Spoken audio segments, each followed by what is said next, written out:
Shalom, selamat pagi God Lovers. Marilah kita merasakan kasih setia Tuhan sepanjang hari ini.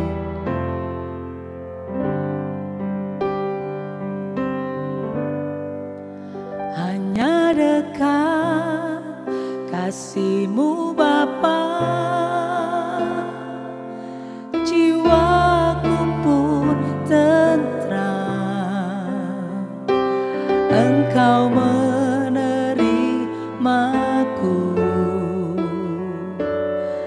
dengan sepenuhnya, walau dunia melihat rupa, namun Kau memandangku sampai ke kedalaman hatiku. Tuhan, inilah yang ku tahu, Kau mengenal hatiku jauh melebihi semua yang terdekat sekalipun. Tuhan, inilah yang ku mau, Kau menjaga hatiku supaya kehidupan memancar senantiasa, supaya kehidupan memancar senantiasa.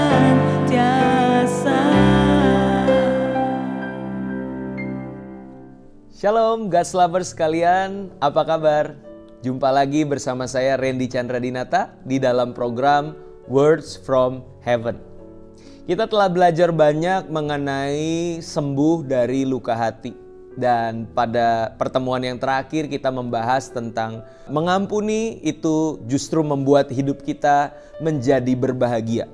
Dan saya percaya saudara semua sudah mengambil keputusan untuk mengampuni. Nah, namun pada perjalanannya mungkin saudara akan berkata, kemarin saya sudah mengampuni, saya sudah berdoa, tapi kok bisa timbul lagi ya rasa benci itu? Kok bisa ke-trigger lagi ya rasa marah itu di hati saya? Nah, maka dari itu pada kesempatan kali ini tema yang mau saya angkat itu judulnya adalah Forgive Not Forget. Forgive not forget. Mengampuni namun tidak melupakan. Nah, ada sebuah statement yang cukup dikenal yang berkata bahwa mengampuni itu harus sepaket sama melupakan. Forgive and forget. Ya. Nah, pertanyaannya, apakah mungkin seseorang itu melakukan forgive and forget, mengampuni dan melupakan? Nah, jawabannya adalah tergantung dari seberapa dalam luka yang ditimbulkan. Kalau lukanya itu cuma goresan ringan, mungkin seseorang tanpa perlu diingatkan, dia bisa lupa sendiri, saudara. Tanpa perlu disuruh untuk mengampuni, dia udah lupa kejadiannya. Karena bagi dia itu nggak penting, hanya goresan kecil di hidupnya. Nah, tapi bayangkan jika luka yang ditimbulkan itu cukup dalam. Membuat bekas yang terus bisa kita lihat, bahkan menimbulkan trauma di hati kita terhadap luka tersebut. Tentunya tidak mudah untuk melupakan hal itu. Ya, satu kali ketika kita lagi diem, lagi bengong gitu ya, lagi tenang-tenang sendiri, tiba-tiba bisa muncul kembali ingatan itu. Nah, makanya kita perlu menyadari saudara bahwa otak manusia itu bukanlah program komputer yang bisa sekali klik itu langsung di-delete ya. Programnya di-delete, masuk ke recycle bin, delete sekali lagi, habis itu udah nggak ada jejaknya. Tentunya manusia bukanlah robot, bukanlah komputer. Maka dari itu kita perlu menyepakati manusia itu tidak mudah untuk melupakan. Bahkan bisa dikatakan tidak mungkin untuk melupakan sesuatu yang membekas, yang menimbulkan trauma di hati seseorang. Maka dari itu kita tidak boleh memaksa, saudara, memakaikan cara kita, pengalaman kita dengan orang lain. Mungkin di dalam kekristenan kita mengadakan mungkin retret ya, pemulihan hati Bapak lah, atau mungkin akar pahit yang dibereskan, terus kita undang orang maju ke depan, kita altar call, kita tumpang tangan, dan kita berpikir setelah dia maju ke depan nangis-nangis masalahnya selesai. Belum tentu, saudara. Ya, kita tidak boleh memaksakan timing ya, proses dan progres seseorang untuk mengalami pemulihan. Kita justru harus belajar menghargai perjalanan iman seseorang. Proses dan progres setiap orang itu berbeda-beda ya, dan kita harus bijak untuk tidak memaksakan kehendak kita, cara kita, dan waktu kita di dalam hidup seseorang. Nah, dari sini kita mungkin bisa mengapresiasi saudara-saudara kita yang mungkin tadinya punya persentase kebencian itu 100%, saudara.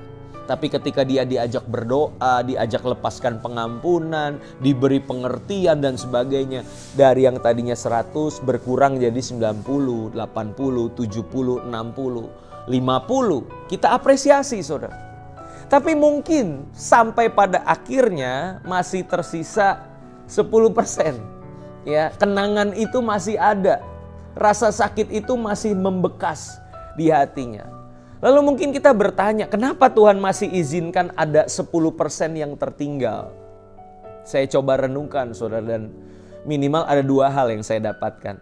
Yang pertama, kenapa Tuhan masih izinkan 10% itu?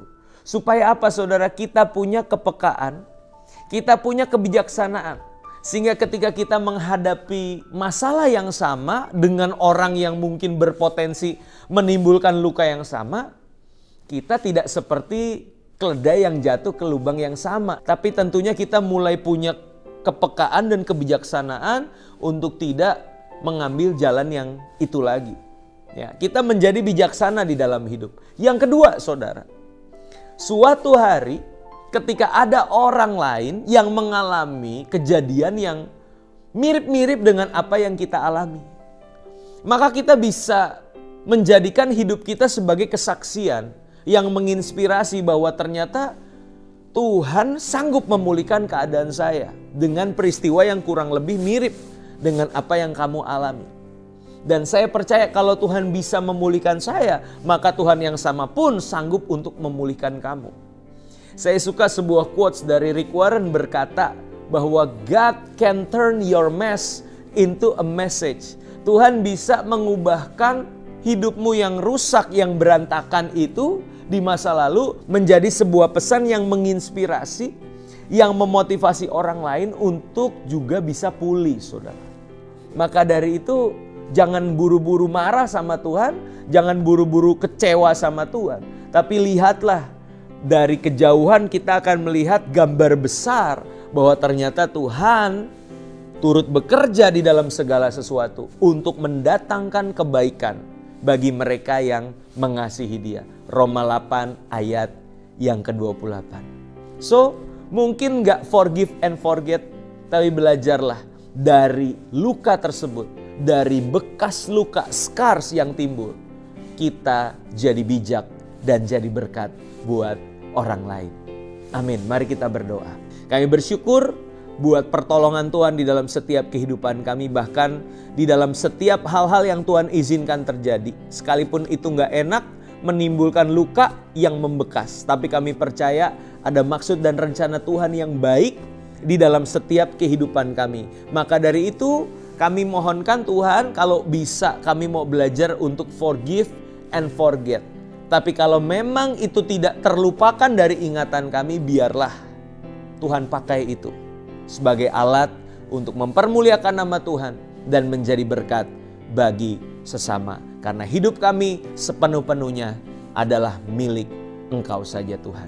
Di dalam nama Tuhan Yesus kami telah berdoa. Amin. Gas Lovers sekalian, saya percaya setiap kita telah diberkati lewat renungan ini. Dan mari kita bagikan link YouTube ini kepada orang-orang di sekitar kita, saudara, kerabat, sahabat, teman-teman kita di luar sana. Sampai ketemu di WFH selanjutnya. Tuhan Yesus memberkati.